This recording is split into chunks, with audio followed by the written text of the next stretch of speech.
અમે સાણોદર ગામેથી આવ્યા છીએ. મારું નામ ગોયલ દિવ્યરાજસિંહ ભૂપતસિંહ અને આ ઘા મૂકવા આવ્યા છીએ. આ ઘાને રાતે કોકે માર્યો છે પગે અને વાહન બાંધીને અમે 4-5 જણા આવ્યા છીએ અને ધારિયાના ઘા છે અને એક બળદ લાવ્યા છે. અરે એને પગમાં થોડું પાકેલું છે, જીવડા પડેલા છે અને ગાયને તો લોહીની ધારાઓ બહુ ચાલુ છે અત્યારે હાલમાં, એટલે ઇમરજન્સી છે.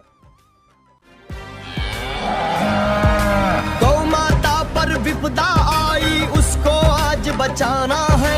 गौ माता पर विपदा आई उसको आज बचाना है.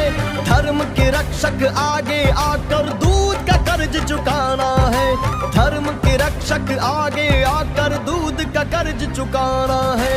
धर्म रक्षक रक्षा कर गौ माता का संकट हर. धर्म रक्षक रक्षा कर गौ माता